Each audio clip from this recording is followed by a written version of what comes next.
வேலுண்டு வினையில்லை மயிலுண்டு பயமில்லை. சர்வம் கிருஷ்ணார்ப்பணம். அனைவருக்கும் என்னுடைய இனிமையான சுதந்திர தின நல்வாழ்த்துக்கள். 78வது ஆண்டிலே அடி எடுத்து வைத்திருக்கிறோம். உலகம் பூரா அன்ரெஸ்ட், எங்கேயுமே யாரும் நிம்மதியாக இல்லை. யூகேலேயே கலவரம். ஆனால் இந்தியாவை காப்பாற்றிட்டு இருக்கிறாங்க.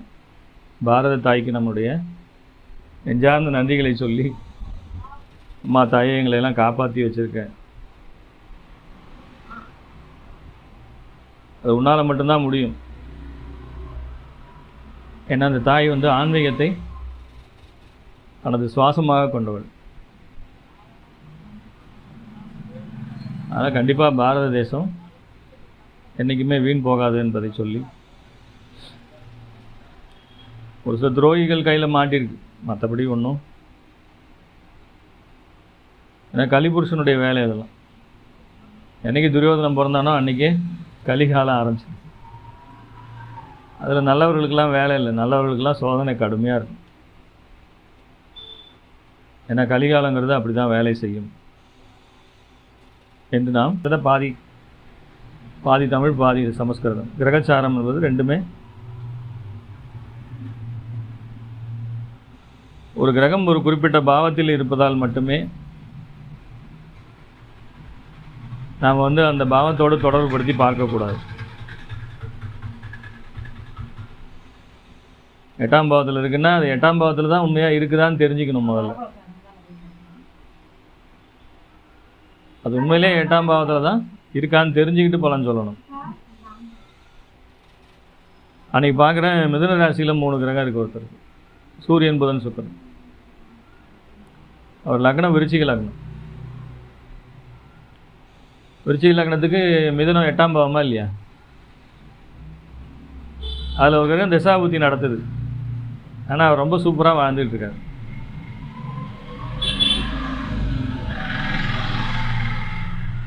சார், இவங்கெல்லாம் சொல்கிற மாதிரி எனக்கு எந்த விதமான சிக்கலும் இல்லை, கஷ்டமும் இல்லை அப்படிங்கிறார்.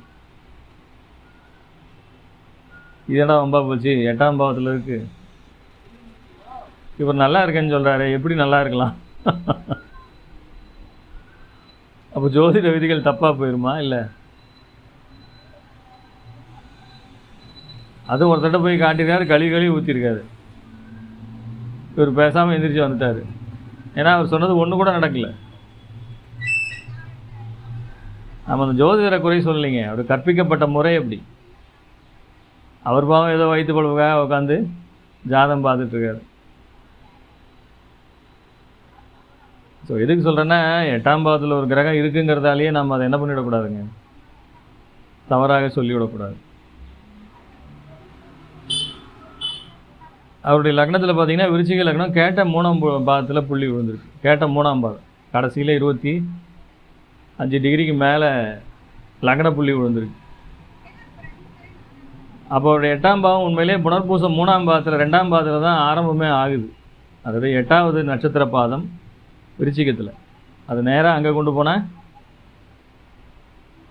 புனர்பூசம் 2 மிதுன ராசிக்கு 8வது நட்சத்திர பாதம். அப்போ அதுலேருந்து கடகத்தில் ஆயில்யம் 3ஆம் பாதம் வரைக்கும் அவருக்கு 8ஆம் பாதம். உண்மையிலே 9ஆம் பாவம் பிடிப்பது 9ஆம் பாவம் தான் அவருக்கு 8ஆம் பாவமாக வேலை செய்யும். இதில் கொஞ்சம் தான் இருக்குது, கால்வாசி கூட இல்லை, முக்கால்வாசிக்கு மேலே அங்கே இருக்குது கடகராசி. இது நிறைய நாளாக டிபேட்டில் தான் போயிட்டுருக்குது. நிறைய பద్ధதிக்கு நிறைய முறைகள் இருக்குது. இந்த பாவ மத்தியமம்னு ஒன்று இருக்குது, பாவ ஆரம்பம்னு ஒன்று இருக்குது. இது சரியா அது சரியான்னு பெரிய பெரிய இதுலேயே இவர்களுக்குள்ளாரே நிறைய டிபேட்லாம் போயிட்டுருக்குது. நம்ம டிபேட்டுக்குள்ளெல்லாம் போக வேண்டாம்.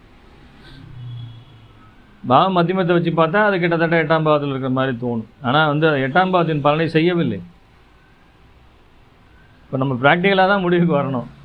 ஸோ இவங்க டிபேட் பாட்டி இவங்ககிட்ட விட்டுறலாம். நாம் என்றைக்கு தான் பலன் சொல்கிறது? இவங்க பேச்சையே கேட்டுட்டு உட்காந்துருக்க முடியுமா? ஏதோ ஒரு மெத்தடை நம்ம ஃபாலோ பண்ணி தான் ஆகணும். எனக்கு என்னை பொறுத்தவரையும் கேபி ரொம்ப சரியாக வருது. பாவங்கள் பொறுத்தவரை கேபி பாவகம் அப்படிங்கிறது மிகச்சிறப்பாக அவர் அந்த பாவ ஆரம்பம்னு சொல்லி போட்டிருப்பார். ஆரம்ப முனை. இப்போ லக்னம் விழுதுன்னா அது எந்த முனையில் எந்த டிகிரியில் ஆரம்பிச்சிருக்குன்னு பார்த்து அந்த ஒவ்வொரு பாவத்துக்கும் சரியாக 30 டிகிரி பிரிக்கிறது இல்லை. ஏன்னா 30 டிகிரிங்கிறது சாத்தியமில்லாத விஷயம். அது வேணால் நம்ம ஒரு அசம்ஷனுக்கு வேணால் அது கரெக்டாக இருக்கலாம். ஆனால் ரியாலிட்டின்னு வரும்போது, ஃபிசிக்கலாக வரும்போது அது வந்து ரியாலிட்டி கிடையாது. ஆக்சுவலாக நம்மளுடைய பூமியுடைய பாதை வந்து என்ன பாதைங்க? நீள்வட்ட பாதை, ரவுண்டு கிடையாது, எலிப்டிக்கல்னு சொல்கிறான். அப்போ எலிப்டிக்கலை நீங்கள் 12ஆக பிரிச்சிங்கன்னா என்ன வருங்க? ஒரு பக்கம் கம்மியாக வரும், ஒரு பக்கம் கூட வரும். புரியுதுங்களா? இப்போ ஆரஞ்சு பழம் இப்படி நீட்டிகிட்டு இருக்குன்னு வச்சுங்க, இப்போ தர்பூசணி பழம் இருக்குன்னு வச்சுங்க. தர்பூசணி பழம் தான் உண்மையிலே வந்து அந்த பூமியினுடைய சுற்றுப்பாதைக்கு உதாரணமாக சொல்ல முடியும். ஆரஞ்சு பழத்தை சொல்ல முடியாது. நம்ம ஒரு அசம்ஷனுக்காக ஆரஞ்சு பழமாக வச்சுக்கிட்டு இருக்கிறோம், அவ்வளோதான். பூமி வேணால் ஆரஞ்சு பழம் மாதிரி இருக்கலாம், ஆனால் பாதைன்னு ஒன்று இருக்குல்ல. ஸோ அந்த மாதிரி பார்க்கும்போது எலிப்டிக்கல் பார்த்துக்கும்போது அதை வந்து நாம் 12ஆக பிரிக்கும்போது பக்கமாக இருக்கிறதெல்லாம் அங்கே ஓரளவு ஈக்குவலாக வந்துடும். தூரமாக போக போக என்ன ஆகிடுங்க? அந்த பாதை 30 டிகிரிக்கு மேலே போகும், கிட்ட வர வர 28 டிகிரிக்கெலாம் வந்துடும். அப்போ இந்த கேபி பாவகம் அப்படிங்கிறது தான் மிகச்சரியான பாவங்களை பிரிக்கும்போது நீங்கள் கேபியை ஃபாலோ பண்ணுங்கள், உங்களுக்கு துல்லியமான ரிசல்ட் கிடைக்கும். நான் வந்து எந்த ஒரு மெத்தடுக்குமே சப்போர்ட் ஆனவனும் கிடையாது, எந்த மெத்தடுக்கு எதிரானவனும் கிடையாது. நான் நியூட்ரலாக தான் போவேன். எனக்கு எது வேணுமோ அதை சந்தர்ப்பவாதமாக பயன்படுத்திக்குவேன். சந்தர்ப்பவாதின்னு சொல்லிக்கலாம், அதுவும் தப்பு இல்லையே. இதில் ஒரு சில நிறை குறைகள் இருக்குது, என்ன நிறை இருக்கோ அதை மட்டும் எடுத்துக்கணும். எந்த முறையாக இருந்தாலும் அதை வந்து தவறாக பேசுவதோ, எந்த முறையாக இருந்தாலும் அதை தான் சரின்னு தூக்கி பிடிப்பதோ கூடாது. அந்தந்த மெத்தடில் இருக்கக்கூடிய பாசிட்டிவ் திங்ஸை மட்டும் நம்ம என்ன பண்ணிக்கணுங்க? கேதர் பண்ணணும். ஸோ அதுதான் ஒரு புத்திசாலித்தனமான ஒரு அணுகுமுறையாக இருக்க முடியும், வேறு ஒன்றும் கிடையாது.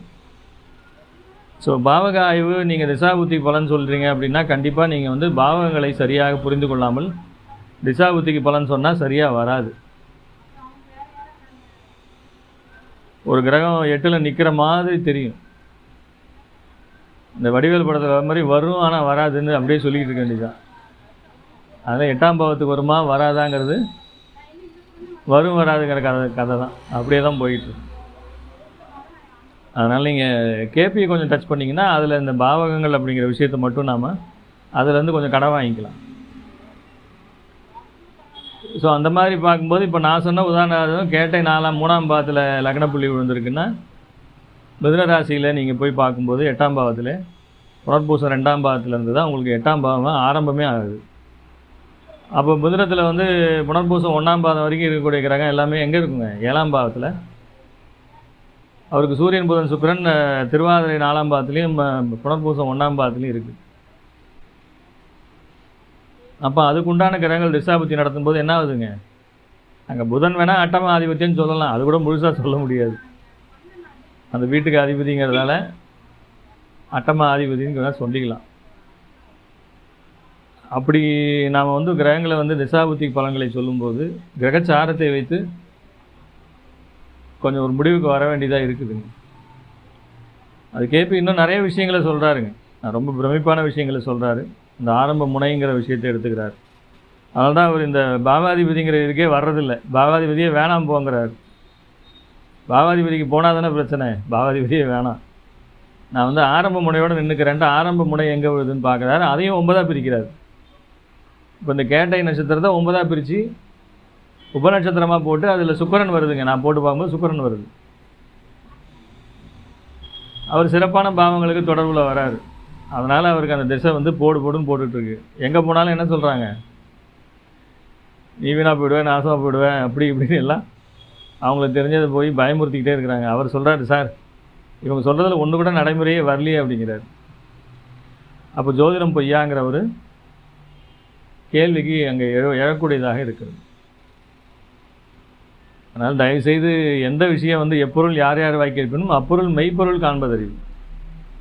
அறிவுங்கிறதுக்கு விளக்கமே திருவள்ளுவனே அப்படி தான் சொல்லியிருக்காப்புல. அதனால் நீங்கள் நான் சொல்கிறத கூட ஏற்றுக்காதீங்க. நீங்கள் ஒரு மெத்தடு ஃபாலோ பண்ணுங்கள். ஒரு சில விஷயங்களை எல்லாருக்கிட்டையும் அறிவை வாங்கி நீங்கள் என்ன பண்ணுங்கள், உங்களுக்குன்னு ஒரு பாணியை க்ரியேட் பண்ணுங்கள். அதுதான் கரெக்டாக இருக்கும். அதனால் ஒரு ஐயரு சொல்லிட்டாருங்கிறதுக்காக அதை அப்படியே ஏற்றுக்கணும்லாம் நான் யார்ட்டையுமே தயவுசெய்து நான் அப்படி சொல்லவே இல்லைன்றேன்.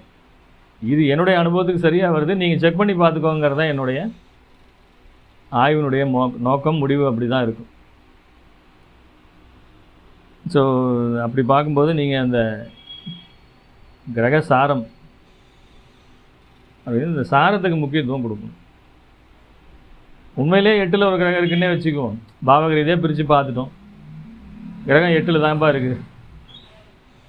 இப்போ உடனே அது கெடுதல் பண்ணிடுமா அப்படின்னு பார்க்கணும். அதில் நிறைய க்ரைட்டீரியா இருக்குது. என்ன க்ரைட்டீரியா? அவருக்கு சாரம் கொடுத்த கிரகம் கெடாமல் இருந்ததுன்னா அதிகபட்சம் அடியை வந்து இவர் தாங்கிடுவார். இப்போ குரு 8ல் இருக்காருன்னே வச்சுக்குவோம், அவர் ஒரு சாரம் வாங்கியிருக்கார், ஏதோ ஒரு சனி சாரமோ இல்லை ஒரு சந்திரன் சாரமோ வாங்கியிருக்காருன்னு வச்சுக்குவோம். அந்த சாரம் கொடுத்த கிரகம் கேந்திர திரிகோணத்தில் இருக்குது, இல்லை ஆட்சி உச்ச வலுவில் இருக்குது. அப்போ உண்மையிலேயே அந்த 8ஆம் பாவத்தில் நிற்கக்கூடிய கிரகம் என்ன பண்ணுங்க? அதிகமான கெடுபலங்களை செய்யாது. ஒரு சிலருக்கு அது சார்ந்த யோகத்தை திடீர் அதிர்ஷ்டத்தை கொடுத்துரும். அதான் விபரீத ராஜயோகம்னு சொல்கிறது. விபரீதமாக கொடுத்துருது. அவங்க 8ஆம் பாவத்தில் இருக்கிற கிரகம் தான் விபரீதமாக கொடுக்கும், திடீர் அதிர்ஷ்டம். திடீர்னு இந்த அங்காளி பங்காளியில் சொத்துலாம் வந்து சேரும், இந்த ஸ்வீகார சொத்துலாம் வந்து சேரும்.